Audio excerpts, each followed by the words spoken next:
अगर हम इन सब्जेक्ट्स को लेके चलते हैं तो अपने दिमाग में एक चीज रहता है कि हमें डॉक्टर बनना है। लेकिन डॉक्टर के अलावा भी कई सारे हमारे पास ऐसे फील्ड्स हैं जहां हम जबरदस्त ग्रो कर सकते हैं।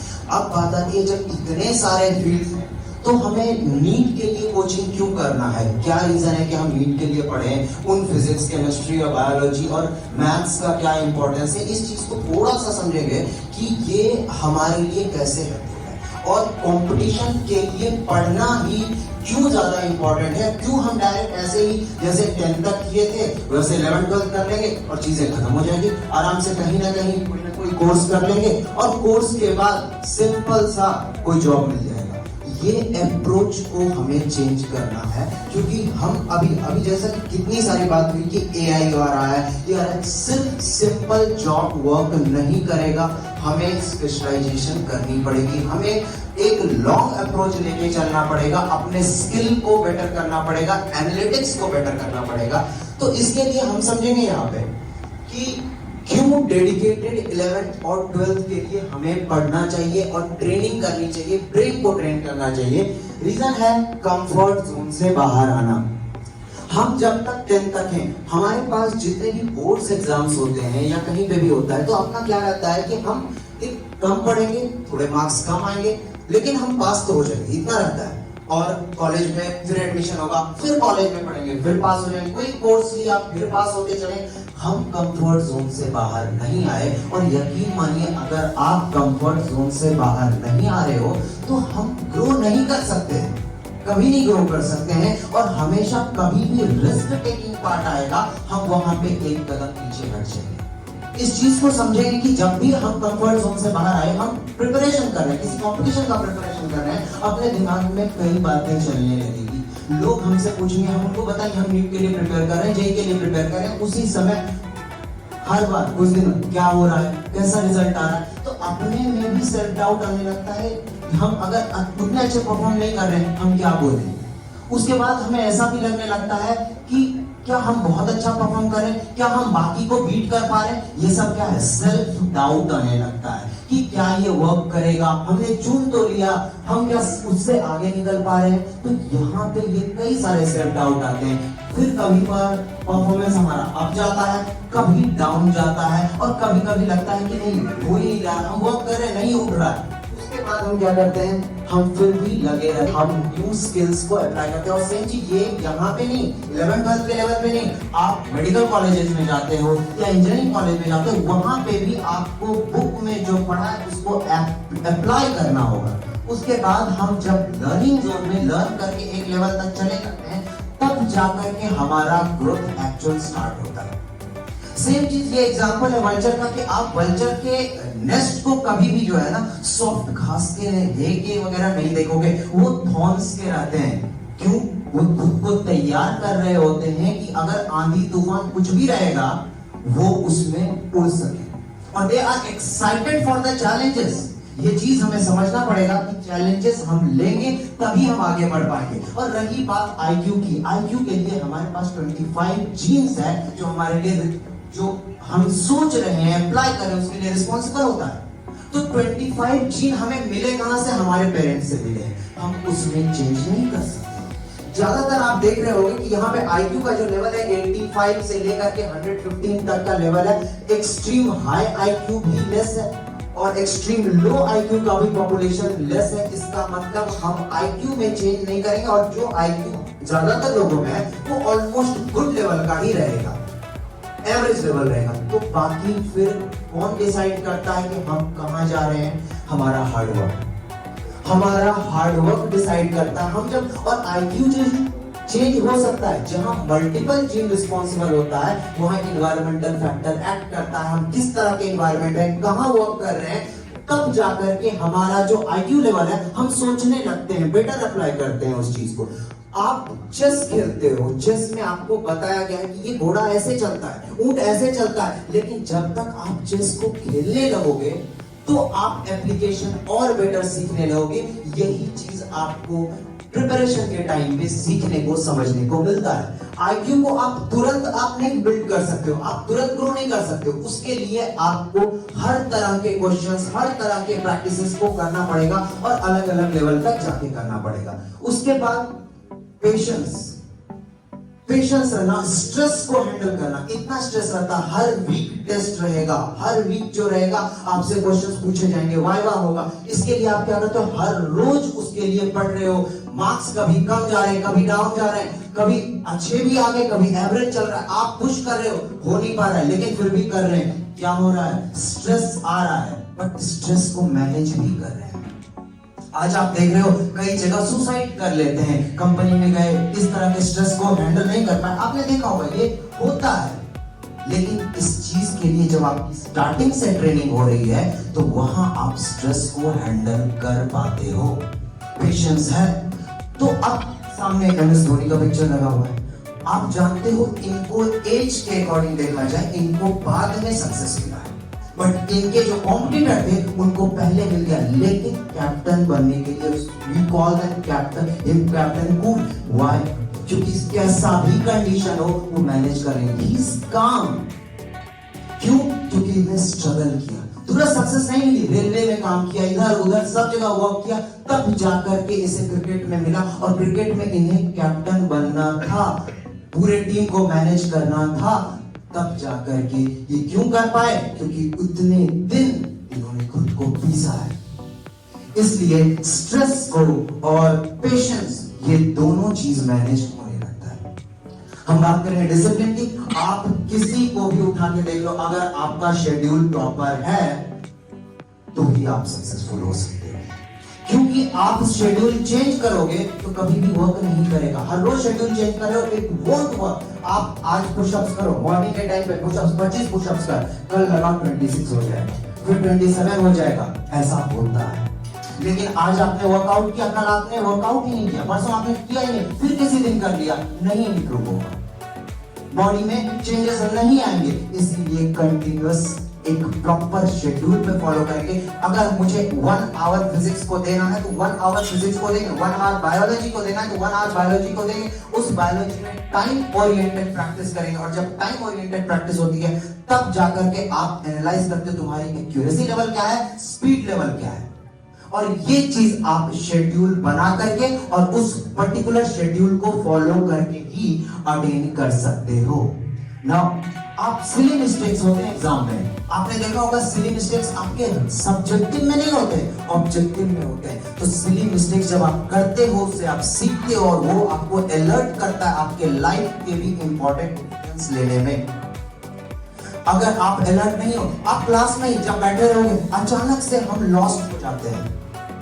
लॉस्ट होते हैं, हम स्टडी कर रहे हैं, पढ़ रहे हैं, टीचर पढ़ा रहे हैं, एक्सप्लेन कर रहे हैं, लॉस्ट हो गए, अचानक से दिमाग कहीं और चला गया। क्यों? हम अलर्ट नहीं है, हम कंसंट्रेट नहीं कर पा रहे हैं। अचानक से कुछ पूछ दिया, क्या बोला आपने, दिमाग में ऐसा होने लगता है। क्या बोला सर ने, पता नहीं क्या क्वेश्चन पूछा, इस तरह से पूछने लगते हैं। क्यों? अलर्ट नहीं है। रीजन यही है। तो आपको ये अलर्ट रहना सिखाता है। फिर अचानक से बोलते हैं सर एक बार फिर से एक्सप्लेन कर दीजिए। क्यों? दिमाग कहीं और था, यही रीजन। तो वहां पे आपको ये एग्जाम्स जो है अलर्टनेस भी देता है, सिखाता है, और लाइफ में आप अलर्ट रहते हो तो कई सारे प्रॉब्लम से आप जो है बच सकते हो। इसके कई एग्जांपल्स थे, लेकिन मैं बहुत ज्यादा इनको एक्सटेंड नहीं करूंगा।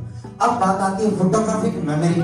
मैं इसमें जस्ट आप रटो, याद करो, इसकी बात नहीं करूंगा। मैं मेडिकल पॉइंट ऑफ व्यू से बात करूंगा, जहां पे आप शॉर्ट टर्म मेमोरी जो रहता है वो हाइपोथैलेमस के यहाँ पे, हाइपोथैलेमस के पास में यहाँ, लेकिन जो लॉन्ग टर्म मेमोरी है वो कॉर्टेक्स के पार्ट में जा रहा है, और शॉर्ट टर्म जो है हाइपोथैलेमस के जो नीचे का पार्ट है हिप्पोकैम्पस, इसमें जा रहा होता है। तो हम शॉर्ट टर्म से लॉन्ग टर्म में बार बार ट्रांसफर करते हैं। और ये कैसे होगा? ये जब आप एक ही सोर्स से रिवाइज कर रहे हो। कभी भी अपने सोर्स ऑफ रिवीजन को बार बार चेंज मत करो। अगर आपने नोट्स बनाया है उस नोट्स को ही बार बार पढ़ना है। अगर आप उसको पढ़ोगे वो नोट्स, यकीन मानो, वो आपके दिमाग में छपता जाएगा। उसमें ही ऐड करो जितना ऐड करना है, सोर्स चेंज मत करो। आपको बेटर बुक्स मिला फिर उस पे चले, फिर और बुक्स मिला उस पे नहीं।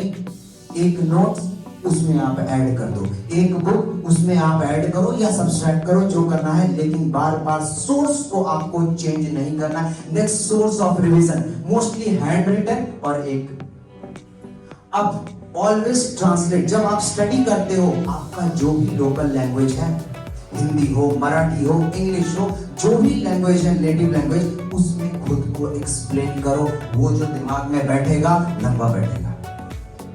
You keep on reading your books like a newspaper, English में पूरे पढ़ रहे हो, आप देखोगे 2-3 घंटे से मैं एक पेज पे अटका हूं। रीजन क्या है? दिमाग में स्ट्राइक नहीं कर रहा है। लेकिन उसी मोमेंट, उस समय आप क्या करो, इंग्लिश में जो पढ़ा उसको मराठी में, हिंदी में खुद को ट्रांसलेट कर दो, दिमाग में बैठ जाएगा। और फिर उसको कंटिन्यूअस देखते रहो। ये होता है फोटोग्राफिक मेमोरी। तो आपने कितने सोर्स से इनपुट लिया? एक विजुअल गया, दूसरा रिटन अगर लिख रहे हो, और तीसरा आप उसको बोल करके खुद को सुना रहे हो। सारे इनपुट यहां गए और तब जाके आपको वो वापस याद होगा। लेकिन अभी भी वो कहां गया है? हिप्पोकैम्पस में।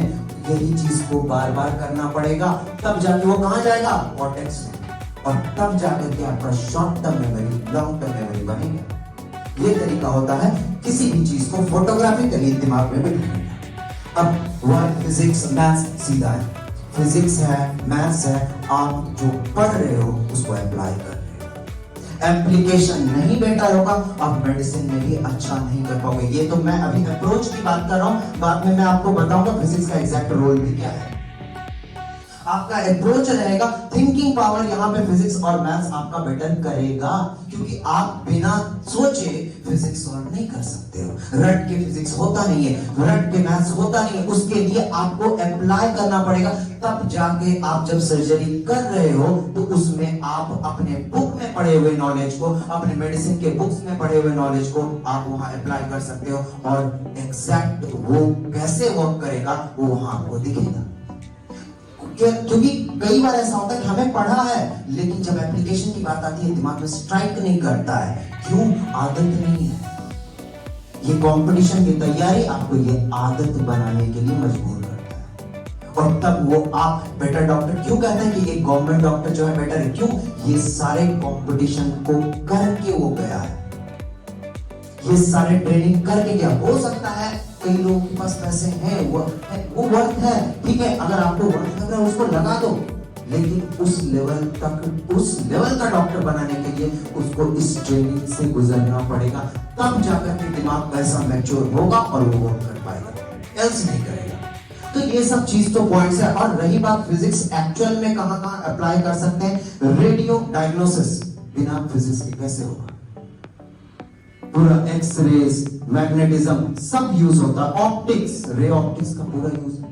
फिर करंट, इलेक्ट्रिसिटी, करंट पूरे बॉडी में, हमारे ब्रेन से सिग्नल जो हमारे हैंड तक आ रहा है, हैंड से पूरा बॉडी जो है वो करंट के ही प्रिंसिपल पे वर्क कर रहा है। कहां रेजिस्टेंस ज्यादा, कहां रेजिस्टेंस कम, इस पे ही वर्क कर रहा है।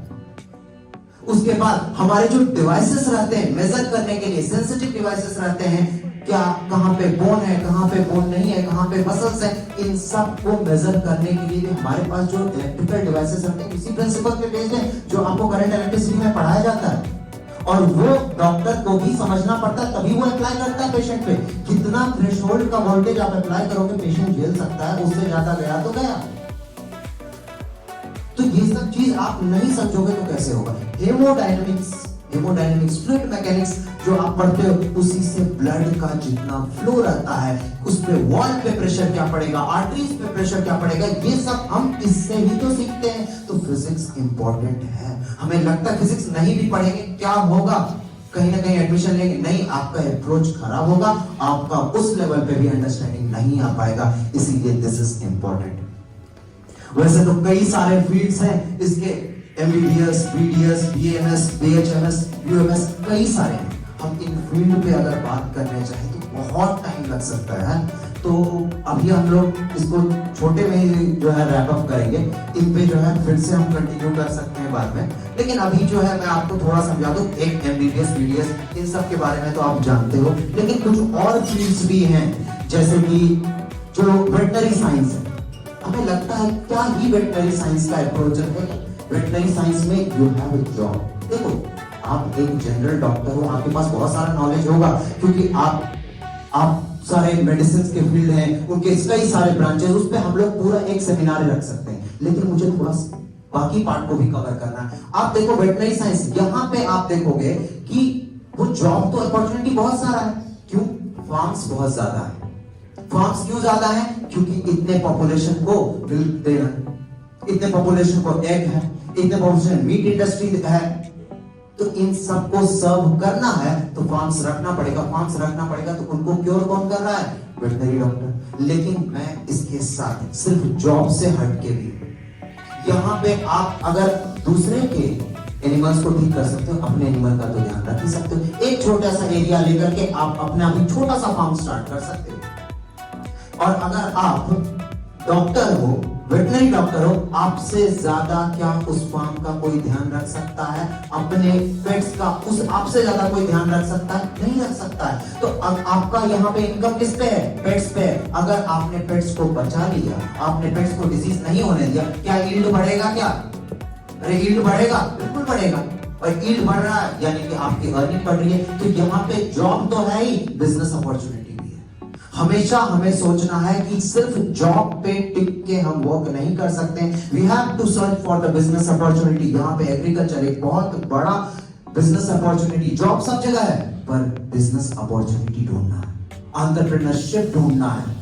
यहाँ पे आप देखोगे फर्टिलाइजर बिजनेस, हमें लगता है कि एक गोबर जो रहेगा उसका क्या ही यूज है, उसको कंपोस्ट बनाकर आप मार्केट में सेल कर सकते हो। अभी आप फ्लिपकार्ट पे, अमेज़न पे उसका पैकेट का एक का कॉस्ट निकाल के देख लो, 800, 900 सिर्फ काउडंग का दाम है।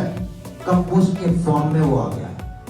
उसके बाद आप देखोगे वेजिटेबल फार्मिंग, ऑर्गेनिक फार्मिंग कितना ज्यादा है। आप ये चीज किसी इंडस्ट्री के लिए भी कर सकते हो और अपने गांव में एक छोटा सा फार्म लगा के वहां पे भी अपने एग्रीकल्चर के नॉलेज को अप्लाई करो और अपनी अर्निंग आप वहां से भी स्टार्ट कर सकते हो। तो हमेशा घूम फिर के अपने को एक डायरेक्शन जॉब पे नहीं जाना है। हमें ये देखना है कि जॉब तो हम कर रहे हैं, जॉब करना क्यों है? ताकि हम सीख सके।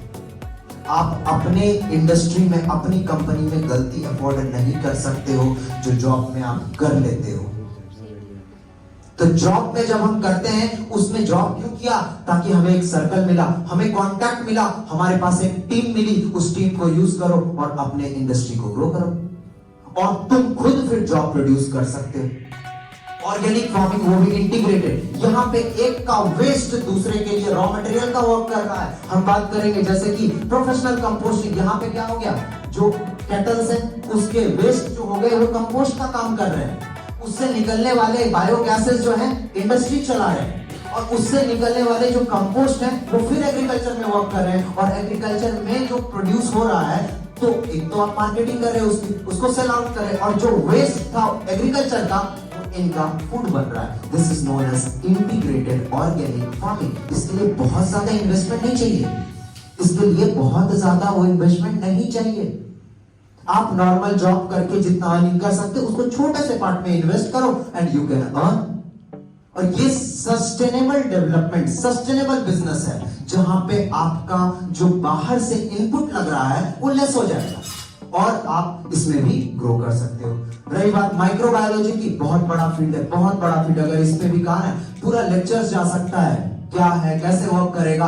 यहाँ पे मशरूम कल्टीवेशन, मशरूम एक तरह का फंगस है लेकिन अभी मार्केट वैल्यू बहुत हाई है। आप यही चीज दूसरे की इंडस्ट्री में करो और अपने लिए भी छोटा सा फार्म लगाओ, उसमें मशरूम बनाओ और लोकल मार्केट में सप्लाई करो। जैसे जैसे डिमांड बढ़ने लगेगा उस मार्केटिंग को यूज करके आप उसको सप्लाई कर सकते हो। यहाँ पे सिंगल सेल प्रोटीन, प्रोटीन की डेफिशिएंसी, इतना पॉपुलेशन है, पेट भरने के लिए खाना बहुत है लेकिन न्यूट्रिशन नहीं मिल रहा है। आपके पास बहुत पैसा होगा लेकिन फूड का क्वालिटी आप उस लेवल जितना चाह रहे हो वैसा नहीं मिल पाता। बट यहाँ पे सिंगल सेल प्रोटीन, जहाँ पे 1 किलो वेजिटेबल, 1 किलो फ्रूट्स, उनके न्यूट्रिएंट आपको इसमें मिल जाते हैं। तो आपने इसका स्पाइरुलिना, एक माइक्रोब्स है, इसका कल्चर करना सीख लिया। इसको आप छत पे, घर पे भी थोड़ा सा अमाउंट में बना करके अपने लोकल मार्केट में बेचो। आप जॉब करो क्योंकि बहुत सारे माइक्रोबायोलॉजी के जॉब हैं, उस पे भी हम लोग भर के बात कर सकते हैं। लेकिन एक छोटा सा इंडस्ट्री डाल लिया, सिर्फ छत पे, एक हॉल में, आप प्रॉपर इसके मिलते हैं, ट्रेनिंग्स होते हैं कॉलेज में, आपने किया, मार्केट में बेचो। Patho lab, microbiology patho lab start कर सकते हो, माइक्रोबायोलॉजी के लैब स्टार्ट कर सकते हो। आपका दूसरे के लैब में काम करो और सेम अपने लिए भी स्टार्ट कर लो।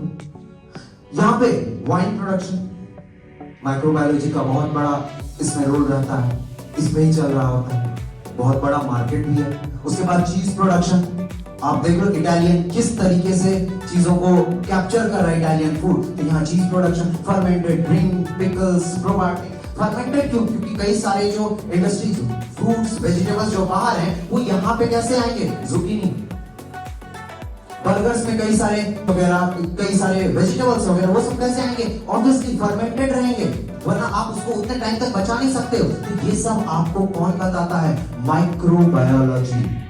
आप अगर देखना चाहो यहाँ पे उन्हीं माइक्रोबायोलॉजी पढ़ा, आप उससे एनर्जी बना रहे हो, कंपोस्ट बना रहे हो, ये सब यूज कर रहे हो, लैब सेटअप कर सकते हैं। तो इसमें कई सारी चीजें हैं अपने पास, बहुत सारे फील्ड हैं। इस पे प्रॉपर सेमिनार किया तो हर फील्ड पे आपको 1 आवर 2 आवर्स इतना समझाया जाता है। बट मेरा यहाँ पे एक ही मकसद था आपको समझाना कि प्रिपरेशन इंपॉर्टेंट है, प्रिपरेशन आपके डेवलपमेंट के लिए इंपॉर्टेंट है। और डेवलपमेंट एक बार हो गया और आपको आगे टारगेट दिख रहा है, उस टारगेट तक पहुंचने के लिए जिन कोर्सेज की आज बात हुई है उसमें से जो कोर्सेज आपको लगता है ये करना चाहिए, करो, आगे बढ़ो, हासिल करो, अर्न करो, ग्रो करो, बस।